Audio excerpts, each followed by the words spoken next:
The purpose of the webinar today is to find out how the beta sites intend to participate, whether you'll be looking at measures 1, 2, 3, and or 4. This is an opportunity for you to ask questions and to share answers with one another and to share ideas and to be prepared to establish baseline and begin collecting data as of January 1st through April 30th, 2016. If we could go to the next slide, please. The beta sites who we have, who we recognize right now, include these agencies or organizations. Since our last call in December, or our last webinar, 2 organizations have decided that they're not able to be in this first cohort because of changes going on within their institution and the availability of staff and other resources, or because they've already begun a hypertension project and they're not quite ready to do what we're asking them to do. So both of those are considering being in a second cohort.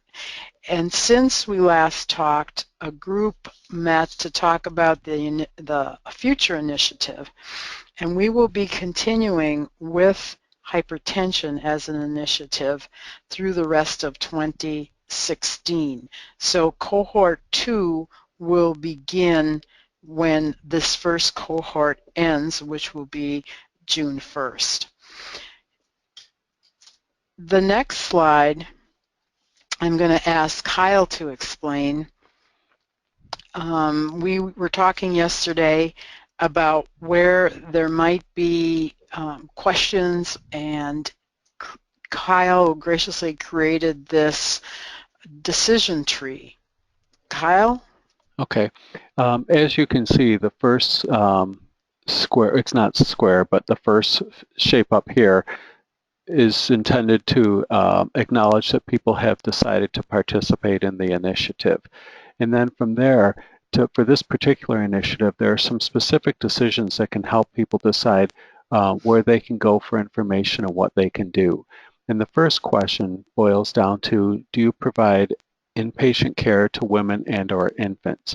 Because as you know from hearing about the measures at various times, some of these tend to be specifically hospital-oriented, but not all of them necessarily. So if the answer is no, and we'll go off to the side here, the next question, logical question, is do you provide prenatal care to women? If not, then for this particular initiative, there's no need to continue, probably not anything to do there. But if they do provide prenatal care to women, and this can be defined rather broadly, as far as what constitutes prenatal care. It could be care to women during the prenatal period or some specific aspect of prenatal care. But if so, you can participate by measuring consumer education. And where this may be especially appropriate is for people who are involved in community health agencies who see prenatal women during the prenatal period, perhaps in WIC visits or something else. They can still use some of the consumer education model materials and check to see if it's actually being distributed the way it should be. Because as we've heard about, as we've seen, there's a role for a broad range of stakeholders in improving care for women who may be experiencing hypertensive disorders during pregnancy. If the answer is yes, that you do provide inpatient care, then you can go down to this decision diamond. Do you use peridata.net? If the answer is yes, you can see below that you can use peridata.net, the reports for maternal length of stay and neonatal admission or transfer to NICUs. If not, then, or if you want to do the other 2 measures, there are paper forms there, and when we put these on the website, we will have live links, one up here for Peridata, so that people can go directly to that site and then access it however they would need to, or these links would take people directly to the electronic versions of the materials we have. If facilities do not use PerryData.net, they can still participate in any measure, but it's going to involve the use of our pre-developed data collection tools, and each of these will be live linked to those particular tools. And so that may help some people decide if they're just coming onto it, how they want to proceed, what they want to do, and provide some of the support that they may need to make that an easier process for them. Now, this is something that we just developed, so we're very interested if you have any questions, if you have any thoughts, if there's anything else that you think might help separate these out. We had considered breaking up some of these things a little bit more, but for today's presentation, we wanted to keep it simple so that people could get an idea of where the major decisions were and what the courses of potential action would be after making those decisions. So does anybody have any questions about that? Or Anne or Lisa, do you have any comments? My only comment was, did you want to say anything more about how people will submit data? We had a preliminary conversation about that. Yes. And that might be a question in somebody's mind. At this point, we don't have, if it's PerryData, that's all taken care of that way. But if you fill out one of these forms and want to know what to do with it, we've been trying to work on that. We think that given the number of people who are interested in the number of, or the amount of data that will be involved with that, that those could be sent to the WAPC office by email or by paper mail, and then we will take care of processing those. Now, the information that you will send will all be de-identified, so we don't think that there would be a problem with any of with anything related to HIPAA or anything like that. And this being quality improvement,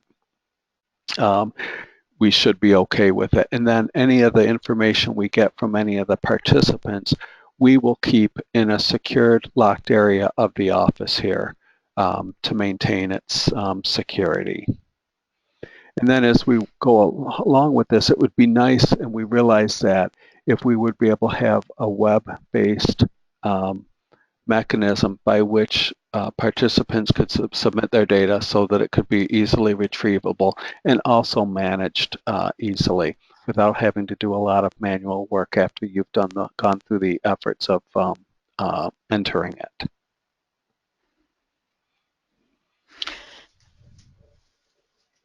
Are there any questions? Is it too risky, Kyle, to take people off of mute?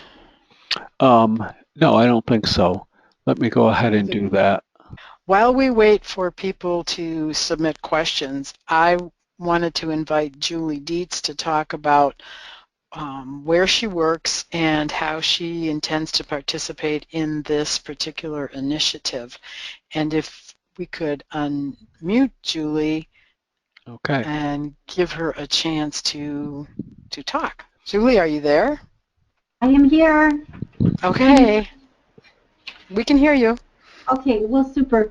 I'm a public health nurse. I work for La Crosse County Health Department, and how we plan to participate, how we have started to participate, is that we've developed a screening tool. So when women come to WIC, and generally they will come to WIC as soon as they know they're pregnant and want to get on the Women, Infants, and Children's program. And then they generally come every 2 to 3 weeks to see a nutritionist at our WIC program. And so when they do come to WIC, our nutritionists now have a blood pressure questionnaire in regards to preeclampsia that the women would fill out in regards to, is this, different risk factors for preeclampsia. Is this their first pregnancy? Do they have a history of preeclampsia?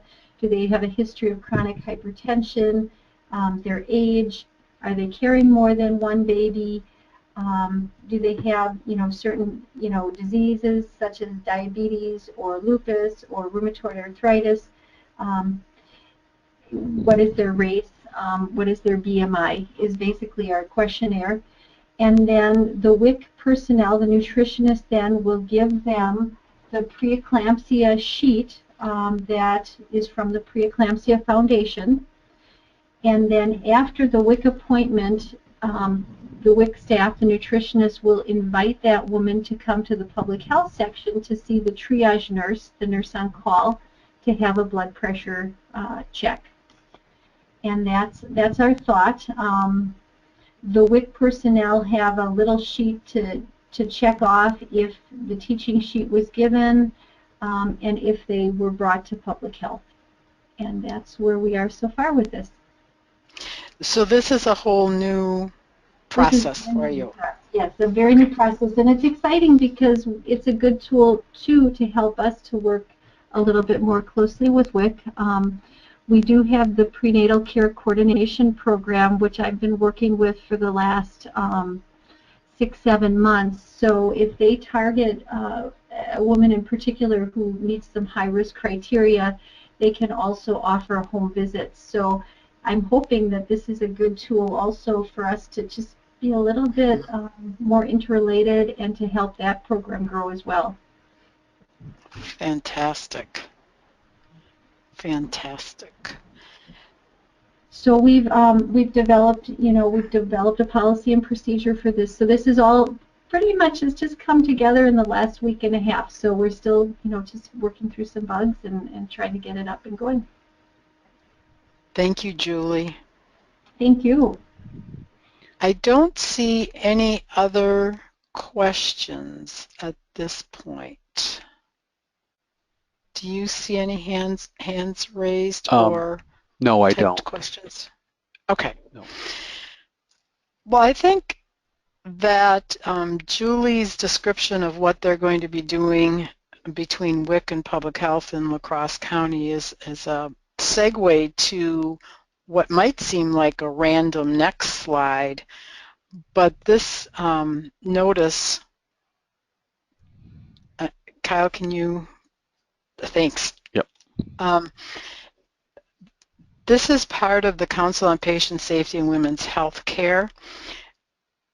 They have regular safety action series, and this one in particular is on creating the link between inpatient and community resources for patient, family, and staff after a severe maternal event. So this isn't necessarily directly related to what we're talking about, but it is related to how we coordinate services and how our Perinatal Quality Collaborative is intended to include not only inpatient care, but the care of families in the community. So I thought you might be interested in it. It's a free webinar, and you can join it by just clicking on the register button. Now, I would suggest that you just go to the Council on Patient Safety and Women's Healthcare and look for this series and register, because of course these slides won't have live links in them. On the next slide, we have the question of monthly webinars, and we agreed that we would have 3 webinars to get people up to speed and be ready to kick off on January 1, and this is number 3 of the 3 webinars. But we also agreed that we could meet by webinar once a month and talk about progress or problems or challenges that you've been having. And I need some feedback from you about when you would like those webinars to be. We can plan them one at a time, so we could plan a February webinar now, and then in February plan the March one, or we could set a regular time, like the 3rd Thursday of the month at noon or something like that. Does anybody have any opinion about when those should occur? And if you want to either type your responses in or raise your hand, we will pass those on to the rest of the group. Okay, we have response here. Anytime is okay here at Community Memorial. And did we Okay. decide it would be noon? Yes, I think that is the consensus from the other groups that we've been talking with, that noon seems to work, or like first thing in the morning, 7:30. So does noon work for people? We have a comment, noon is better. Okay. And noon is best. Noon works most of the time. Okay. Okay. Oh, and then a nope. So noon A doesn't. no. Yeah. Okay. So one no. The rest are okay with that. Right.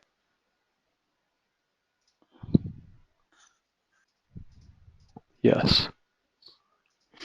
Okay. Yeah, majority noon is better. Okay. So it will be noon. And then if there are any particular days of the week to avoid. Okay, and there was a question from one of the other participants. What time would the person who said no would work for them? Good idea. And then while we're waiting for that, looks like Mondays are not good, and I would personally agree with that. I agree with that too.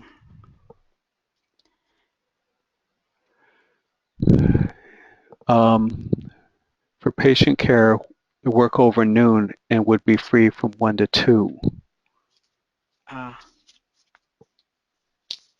Does 1 to 2 work for other people?